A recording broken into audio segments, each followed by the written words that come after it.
Estamos viendo hombres que en un momento determinado, por voluntad de Dios, fueron honrados con un instrumento que lo identificaba con su oficio. En estos días, mis hermanos, porque uno tiene que escuchar de todo, me encuentro yo como un varón que él dice que no se monte en carro Mercedes, porque el logo de los carros Mercedes pagaron. Tú no, pero agarren, denme el medicamento que no lo aguantan. No, va a ser que carro. Entonces no tiene nombre. Pero yo pues entonces tampoco tiene agua. Que el logo del agua nada de cristiano tiene. Pues tampoco te quiero ver metido en un hospital. Porque el logo que tienen es para los hospitales, la voz emprendida, eso tampoco es cristiano. Yo tampoco, mi hermano. Mira, mi hermano, hay gente que usted le escucha y te dice, por favor, vete, pero no del país, no del continente, no. Vete del mundo. Porque el apóstol Pablo dijo, de ser así, o sería necesario salir del mundo. Sal. De Jesús. Gracias a Cristo. Santo es el Señor. Mis hermanos, Dios les bendiga. Dios les bendiga más. En nombre de Cristo. A su nombre. Damos gracias a Dios que nos ha permitido estar acá en esta mañana, con el propósito de que podamos gozarnos en su presencia. Estar en la presencia de Dios es un privilegio, gloria a Dios, del cual lamentablemente el caso no todos disfrutan, porque para estar en la presencia del Señor hay que invocarlo. Esto dice que Él se mueve en medio de la alabanza y es necesario que nosotros le adoremos, le alabemos con nuestras bocas para que Él tenga la libertad de moverse en nosotros. Cuando Dios se mueve en la vida de un hombre, cuando Dios se mueve en la vida de una mujer, trae con ello restauración, trae con ello liberación, trae con ello bendiciones. Así que, mis hermanos, vea esto como una orientación médica. Si usted está enfermo, alabe a Dios para que se sane. Si usted se siente atado, alabe a Dios para que sea libertado. Si usted se siente agotado, cansado, alabe a Dios para que Dios le dé fuerza.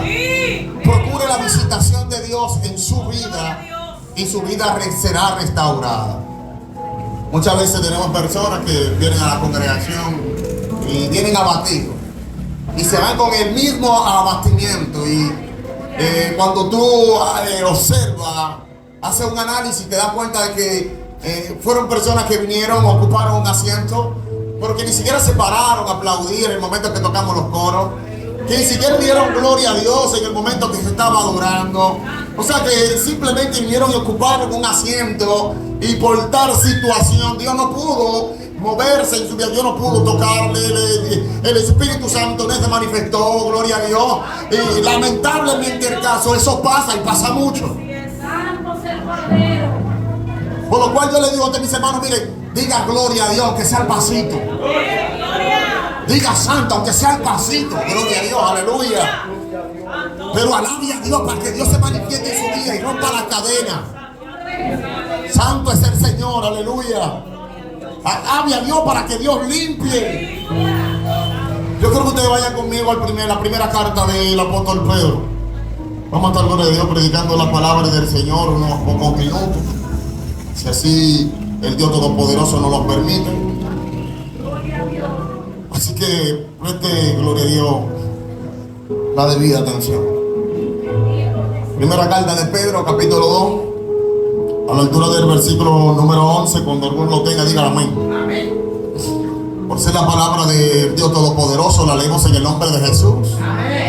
Ella dice así: amado, os ruego como a extranjero y peregrino, que os abstengáis de los deseos carnales que batallan contra el alma, manteniendo buena vuestra manera de vivir entre los gentiles, para que en lo que murmuran de vosotros como de malhechores, glorifiquen a Dios en el día de la visitación, al considerar vuestras buenas obras. Dios, Padre, gracias por permitirme leer tu palabra en este momento. Gracias, Padre, porque sé que el poder leer tu palabra es un regalo. Gracias, Jesús. Es un don, Dios mío, que tú me das. Y yo estoy más que agradecido por ello. En nombre poderoso de tu Hijo Jesús. Amén y amén. Pueden tomar asiento. Mis hermanos, el dar gracias a Dios por la lectura de la palabra es una de las, gloria a Dios, características que identifica a la iglesia cristiana evangélica, si usted no lo sabía. Hubo un tiempo, gloria a Dios, en el que leer la Biblia era un delito. Hubo un tiempo en que leer la Biblia era penalizado con condena de muerte. Y Dios en su infinita misericordia, a través de ciertos hombres, ha permitido que la palabra de Dios se pueda leer con toda libertad. Y lo que conocemos de historia eclesiástica, siempre que leemos la palabra del Señor le damos gracias, porque no ha sido fácil. El poder leer la palabra de Dios ha costado mucho derramamiento de sangre, gloria a Dios. Y yo le exhorto a usted que aproveche esa posibilidad que usted tiene de leer la palabra del Señor. Yo le voy a ser sincero, yo había perdido, porque uno tiene que sincerizarse, gloria a Dios. Yo había perdido la virtud de leer de manera amplia. Yo podía leer 1, 3, 4, 5 versos. Entonces podía hacer un estudio, por yo agarrar y sentarme a leer un libro, se me estaba haciendo muy difícil. Quizá por los afanes, quizá por la mucha tendencia a tantos compromisos. Pero eso de una u otra manera me estaba afectando. Le oré al Señor y le pedí que vuelva a mí ese hábito, esa hambre, ese deseo de leer la palabra. Y gracias al Señor por su infinita misericordia, creo que he vuelto a recuperar esa virtud. Solo en el día de ayer pude leer un libro, lo pude leer por completo. Pude asimilar, gloria a Dios, ciertos conocimientos que no manejaba, ciertos conocimientos que no tenía. Porque eso es lo que hace la lectura. La lectura, gloria a Dios, de la palabra de Dios, la lectura de todo material que tiene que ver con el propósito de Dios en la vida del hombre, eso es lo que hace, mis hermanos. Añade sabiduría, añade conocimiento, añade liberación. Y conoceréis la verdad, y la verdad os hará libre. Así que les exhorto, mis hermanos, que procuren en la medida de lo posible volverse a la palabra, volverse a la lectura. Y en la lectura tendrán el conocimiento necesario para no caer en las garras del enemigo. Mis hermanos, conforme a donde nosotros pudimos leer, nos encontramos con una exhortación del apóstol Pedro. La exhortación que el apóstol Pedro hace a la iglesia es una exhortación que va dirigida en cuanto a la conducta que tanto los hermanos como las hermanas que profesan a Cristo deben de tener. Él empieza la lectura diciendo: amado, os ruego como a extranjeros y a peregrinos. Oiga cómo él habla. Dice: hermano, os ruego como a extranjeros y como a peregrinos, que os obtengáis de los deseos carnales, que os obtengáis de los deseos carnales que batallan en contra del alma. Él nos pide esto con el propósito de que nosotros podamos marcar la diferencia. Pues el texto continúa diciendo: para que los que murmuran de nosotros como malhechores glorifiquen a Dios en el día de la visitación por vuestras buenas obras. Yo he escuchado en muchas ocasiones personas decir estamos aquí, pero no somos de aquí. Y yo estoy totalmente de acuerdo. Pero para estar aquí y no ser de aquí, hay que marcar la diferencia en virtud de nuestro comportamiento. Pues sabemos personas, o existen personas, que aunque dicen que están aquí y no son de aquí, son más de aquí que cualquiera que dice que no es de aquí. No sé si alguien puede entender. Nosotros tenemos, mis hermanos, que tener mucho cuidado en cuanto a nuestra manera de vivir, en cuanto a nuestra manera de comportarnos, porque ella es la que da evidencia de que somos peregrinos o de que somos extranjeros en esta tierra. Nosotros hemos escuchado, gloria a Dios, en determinado momento muchos expositores hablando del reino de Dios aquí, en la tierra. Hablando de la tierra como el reino del Señor. Y yo les voy a decir algo. Si nosotros miramos de una manera cuidadosa la Escritura, nos daremos cuenta de que al momento no podemos mirar la tierra como el reinado de Dios. No podemos mirar la tierra en cuanto a su conducta como posesión de Dios. Pues el mismo Jesús en un momento determinado dijo: mi reino no es de esta tierra. Aparte de que Jesús dice que mi reino no es de este mundo o de esta tierra, Jesús también hace un señalamiento sobre que el príncipe de esta tierra no era él. Jesús dice: el príncipe de esta tierra, dice que es el diablo. Algunos dicen: por el diablo no ha creado nada para tener nada. El problema es que existen dos maneras en las que se manifiesta el derecho de propiedad. El derecho de propiedad que un individuo le da a alguien. ¿En qué sentido expresamos esto? En el sentido de que hay personas que son hijos de Dios por el hecho de haber sido creados por Dios. Pero hay otras personas que son hijos de Dios por el hecho de obedecer a Dios. De manera que hay personas que son hijos de Dios por creación y hay otros que son hijos de Dios por creación y obediencia. De manera que cuando Jesús hace énfasis en que el diablo es el príncipe de esta tierra, está haciendo señalamiento en virtud a que esta tierra en su gran mayoría al diablo es que obedece, no a Dios.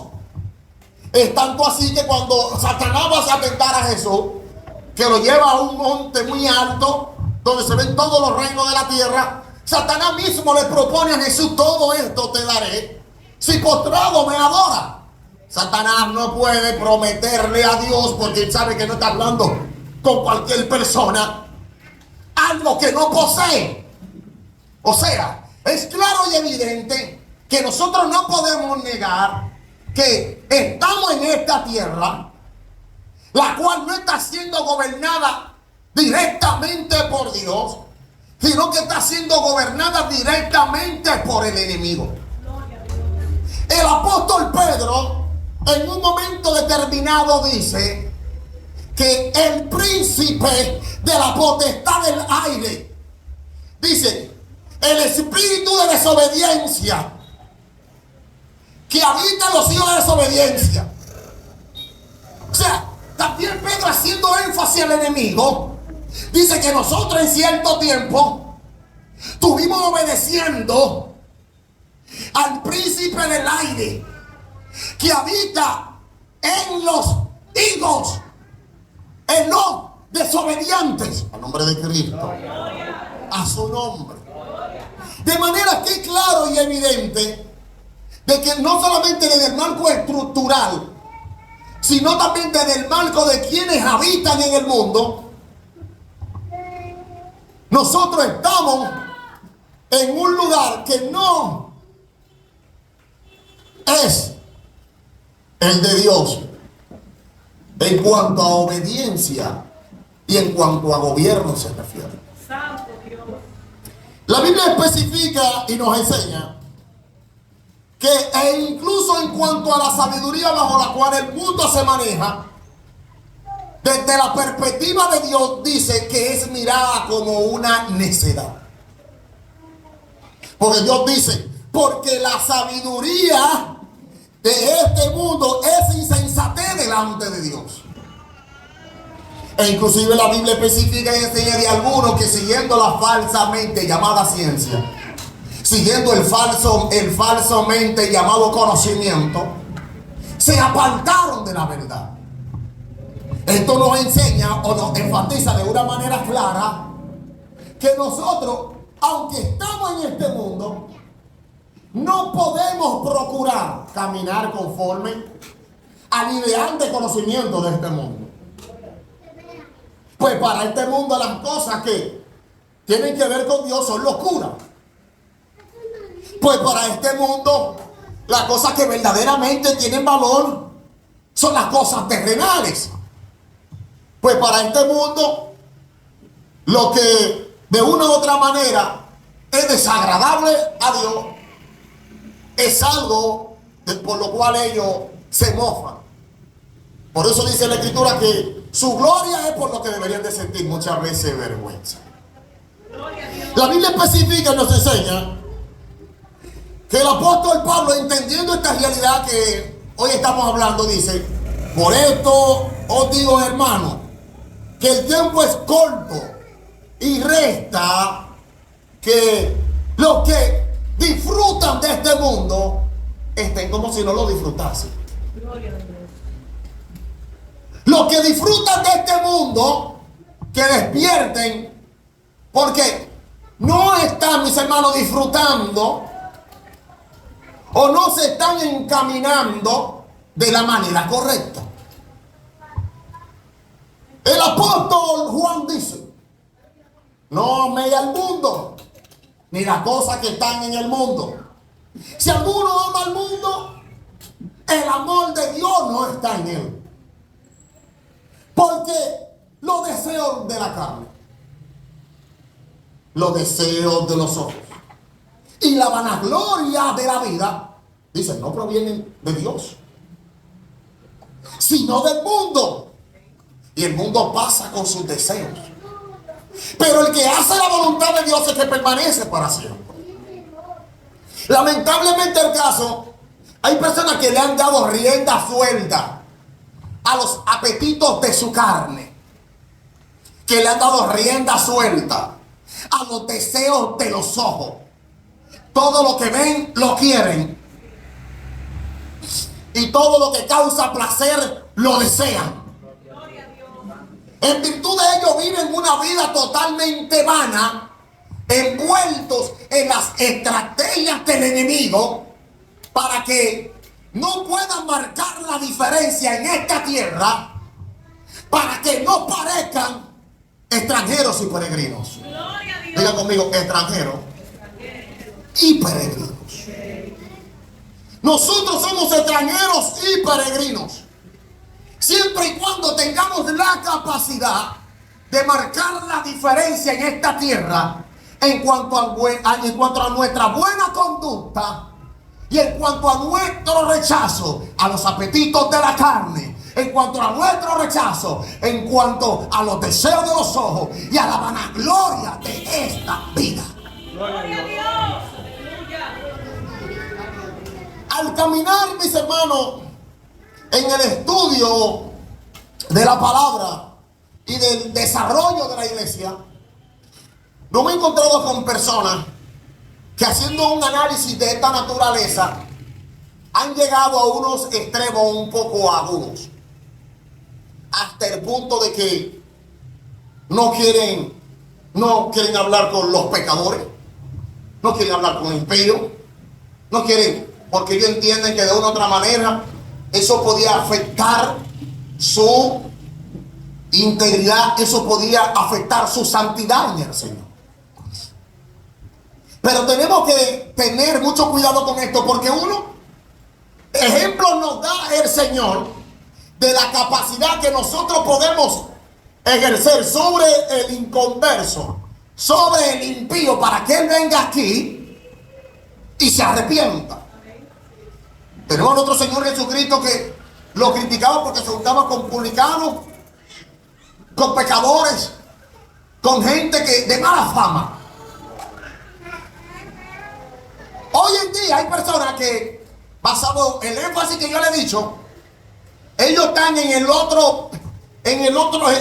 otra postura de que no se juntan con ninguna de esa gente, ni le hablan, y si ellos vienen por esta acera, ellos gritan para la otra, porque ellos entienden que eso puede afectar su santidad.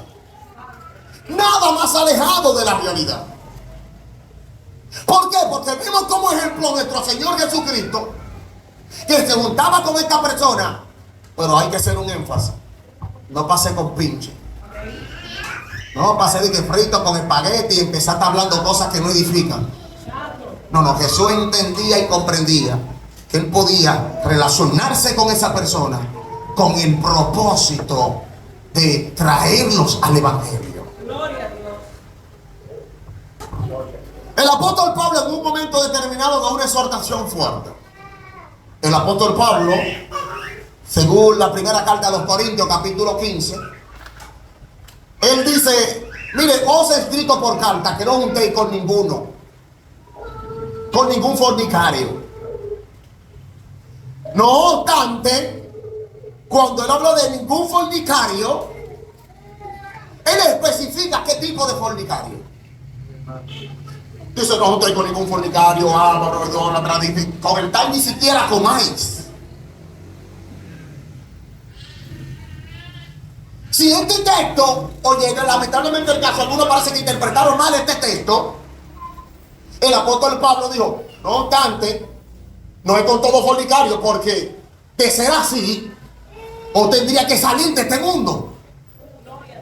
Hay gente que hay que decirle: váyase para Marte, o para Plutón, o para Júpiter, porque no han entendido la exhortación que el apóstol Pablo está haciendo. El apóstol Pablo está hablando de algunos que, llamándose hermano, fueron fornicarios, ávaro, idólatra. Con este es que está hablando. Con ciertos sinvergüenzas que, lejos de hacer quedar bien en el evangelio, que lejos de parecer peregrinos y extranjeros, lo que están es difamando el evangelio con su impiedad dentro de la iglesia. El apóstol Pablo dice: con este sí, con este no juntéis, con este ni comáis, para que no te hagas partícipe de sus malas obras, para que no se vea como que la iglesia que está descompuesta, sino que es él que se ha apartado de la iglesia. Porque cuando la iglesia, mis hermanos, no marca la diferencia entre lo santo y lo profano, y por un supuesto de amor le vive dando like a lo que merece un dislike, vive aprobando lo que de parte de Dios está desaprobado, entonces la iglesia se degrada y entra en descrédito. En nombre de Cristo. Me gusta algo, porque el apóstol Pablo dice: puede no juntarse con ningún fornicario, idólatra, tendría que salir del mundo. El apóstol Pablo aquí está cerrando un misterio bien poderoso. Dios mío, el tiempo va volando. El apóstol Pablo está enfatizando algo que la iglesia tiene que entender por este tiempo. Porque él está diciendo que no juntéis, es con uno que, llamándose hermano. ¿Qué está diciendo? O sea, si no se llama hermano y tiene esta condición, que puede juntar. En nombre de Cristo. Así no. Y la Biblia hace cierto énfasis en cuanto a esta situación. Por ejemplo, la Biblia nos muestra, santo es el Señor, el ejemplo de José. Quiero hablar de José, porque hay gente acá que tiene que aprender a ser peregrino y extranjero en esta tierra. Porque hay gente que no sabe ser peregrino ni extranjero en esta tierra, y que lejos de hacerlo están haciendo mucho mal por el mal entendimiento que están teniendo sobre lo que dice la palabra. José, dice la escritura, ustedes conocen la historia de que fue vendido por sus hermanos, llevado a Egipto.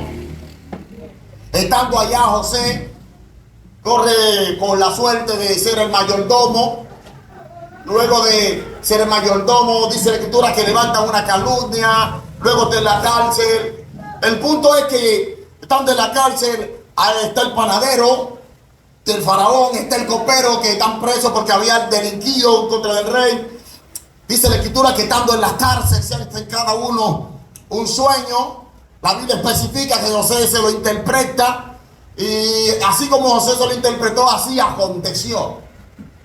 El punto es que El panadero lo ejecutaron, pero al copero lo soltaron. José le dijo, no te olvides de mí, pero dice la escritura que el hombre se le olvidó, porque hay gente que yo creo que no es el diablo, yo creo que es el mismo Dios que hace que se le olviden ciertas cosas, porque hay gente que no están preparados todavía para ser reconocidos. Hay personas que todavía no están preparados para ser honrados a cierto nivel. Hay personas que tú ahora mismo le pones una copa y la dejan caer. Hay personas que tú ahora mismo le pones una vajilla y la detrayan. Hay personas que tú le pones cosas grandes y entran en pique, mi hermano, y la maldicen. Entonces no están preparados. No. Aquí hay que cocinarte primero. Aquí hay que sancocharte, bien sancochado. Aquí hay que darte par de pisones para ver cómo tú reaccionas cuando te piden.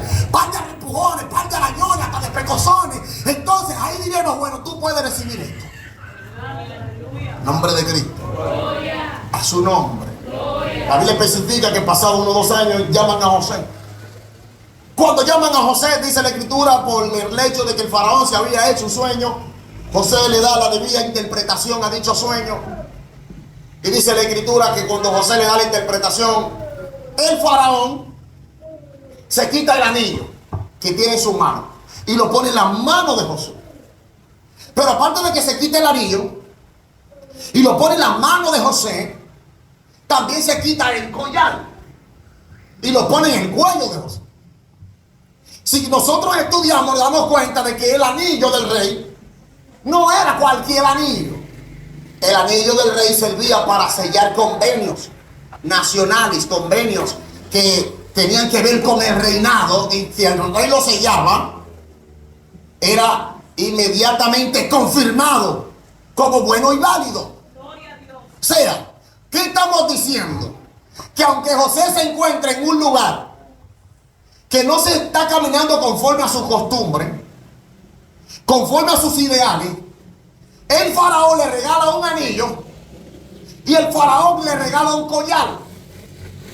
El anillo que José porta no es un anillo de lujo, para que no se malinterprete. El collar que el faraón le regala a José, o le pone a José, tampoco es un collar de lujo.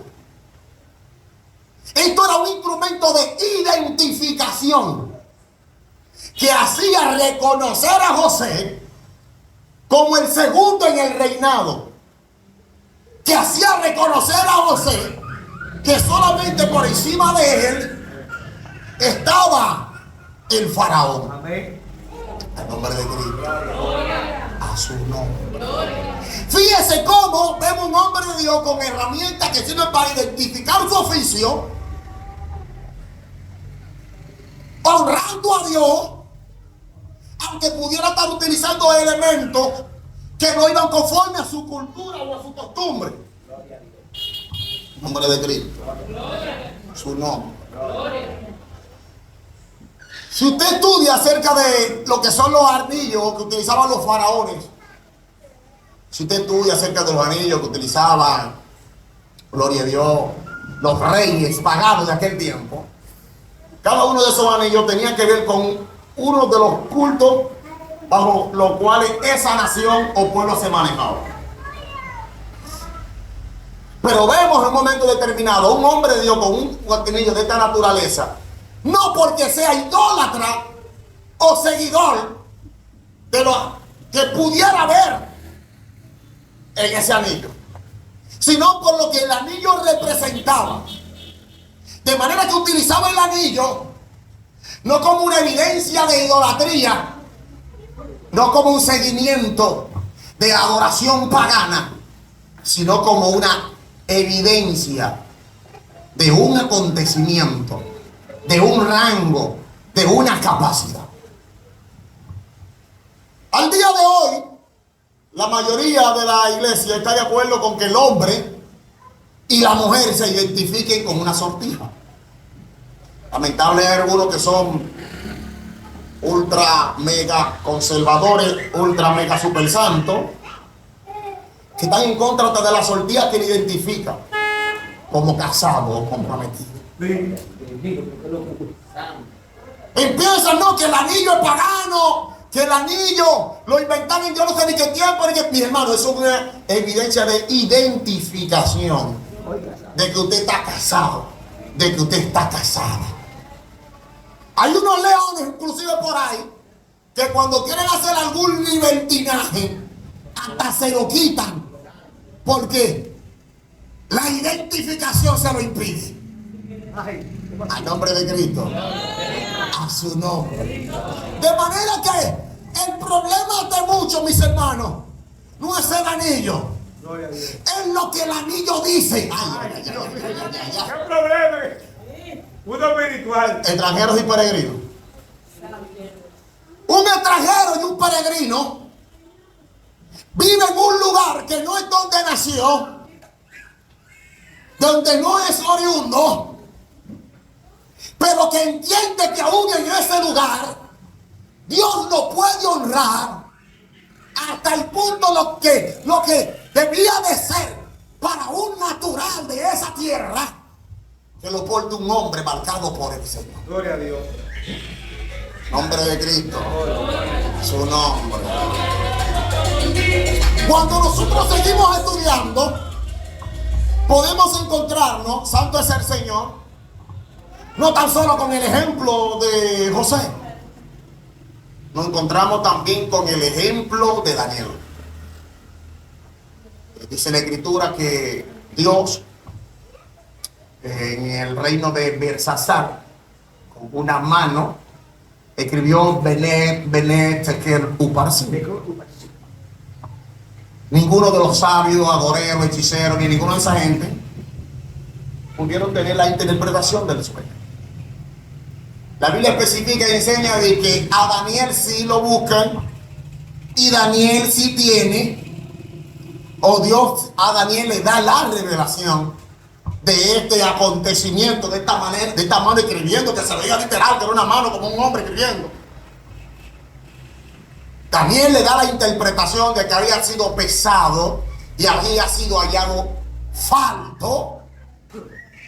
Fíjense que Daniel no es como algunos profetas de estos tiempos, que le gusta profetizar lo que el rey quiere escuchar, que le gusta profetizar lo que la gente quiere oír. No, Daniel es el hombre que dice lo que Dios le dice que diga, porque eso es profeta. Hay unos por ahí, una persona que el nombre de profeta le queda grande. Si vamos a hablar de profetas de Dios, porque un profeta no es nada más ni nada menos que la boca de Dios en la tierra manifestada a través de un hombre o de una mujer. Así que si usted es un inventólogo o una inventóloga, el nombre le queda grande. Al nombre de Cristo, a su nombre. Él le dice, mira, lo que esa mano escribió fue Benet, Tekel, Uparsin. Hoy todos los sabios saben que la lectura era esa, porque según que el arameo, que el griego, y que el fenicio, que eso es eso, mi hermano, que toda esa gente estaba más pulido que usted en hebreo, en arameo, en fenicio, y no sabían. Porque es muy bueno, mi hermano, agarrarle y decir, después que la persona se muere, yo me soñé que él se murió. ¿Y por qué no lo dijiste antes? Yo me soñé, oye, Dios trató conmigo de ese vehículo, ¿y por qué no me lo dijiste antes? Inclusive hasta el color, ¿por qué no me lo dijiste antes? Es fácil profetizar después que la profecía acontece. Dedícalo, Macabeo y lo... El punto es, mis hermanos, que dice la Escritura que Daniel le interpreta a este hombre este enigma y el hombre le pone un collar a Daniel. ¿Qué significaba el collar? Que Daniel era el tercero en el reino. Que Daniel tenía la autoridad en el reino, que después que antes de Daniel solamente habían dos personas. Después Daniel era la máxima autoridad. Entonces estamos viendo tanto en José como en Daniel. No tiene como usan prenda para hacer lujo. Agárrelo. Predícalo. No como que no utilizan prenda para demostrar que tienen dinero o para estar haciendo bulto y aguaje. Hay que decirlo así para que todo el mundo entienda. Estamos viendo hombres que en un momento determinado, por voluntad de Dios, fueron honrados con un instrumento que lo identificaba con su oficio.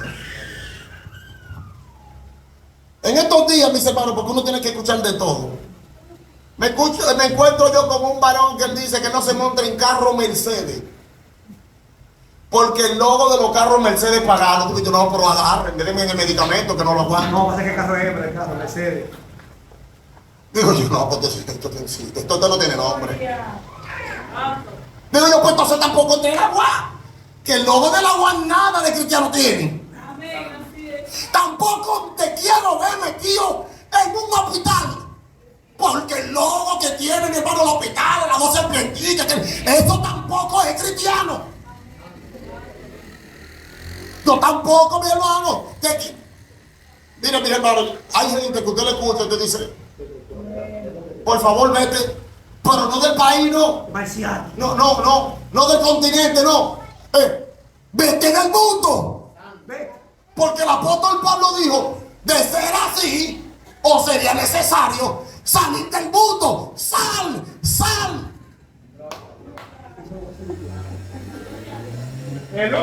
Hay gente, mi hermano, que tú agarras y te va a ver una botella de agua. Varón, no te la compres de esa. Que el logo de esa gente es pagano. ¡Ay, mi madre! Ahora no puedo beber agua tampoco. Varón, no compres esa zanahoria en tal lugar, que eso es pagano.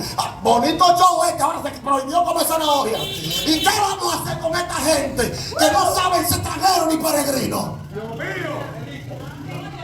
Hace rato, predícalo. Pero si estamos entendiendo lo que estamos hablando aquí, mis hermanos.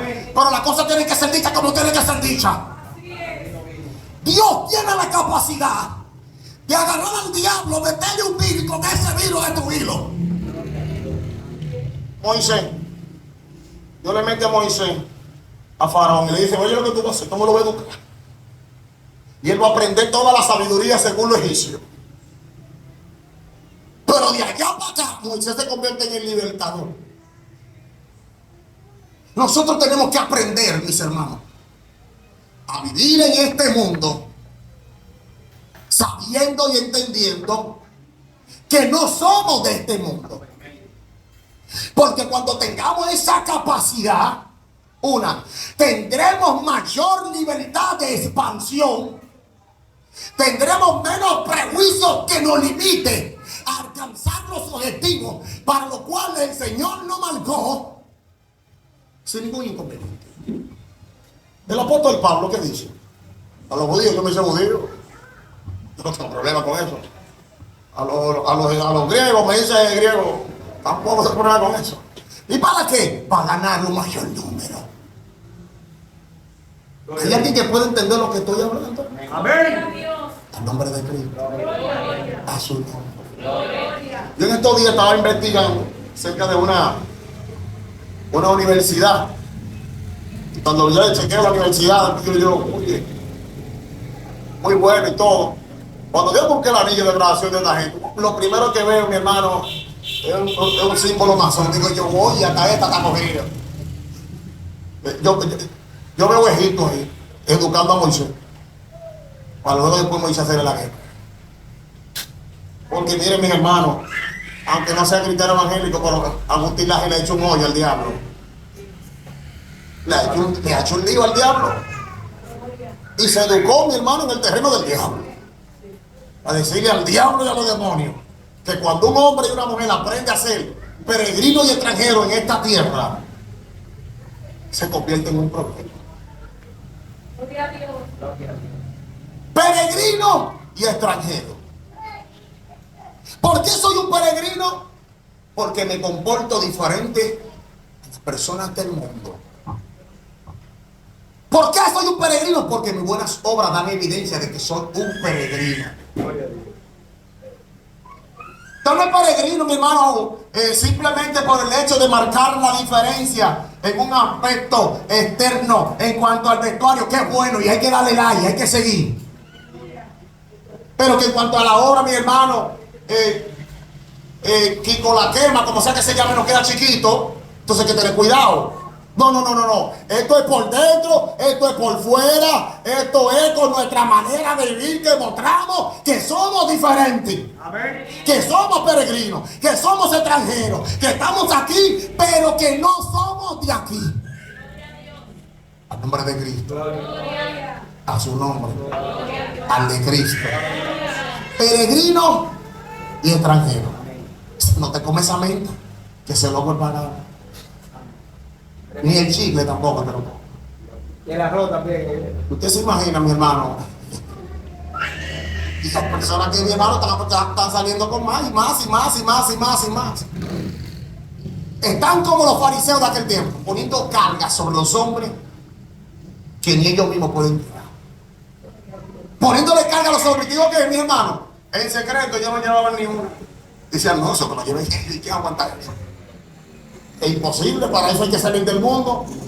Y si Dios nos puso en este mundo lleno de pecado y lleno de maldad, porque Dios sabe que nosotros podemos vivir en este mundo como peregrinos extranjeros, marcando la diferencia. Que nosotros podemos vivir en este mundo sin pertenecer a este mundo, sin involucrarnos con este mundo, sin amar a este mundo. Peregrinos y extranjeros, el sermón que el Señor me ha dado para esta mañana.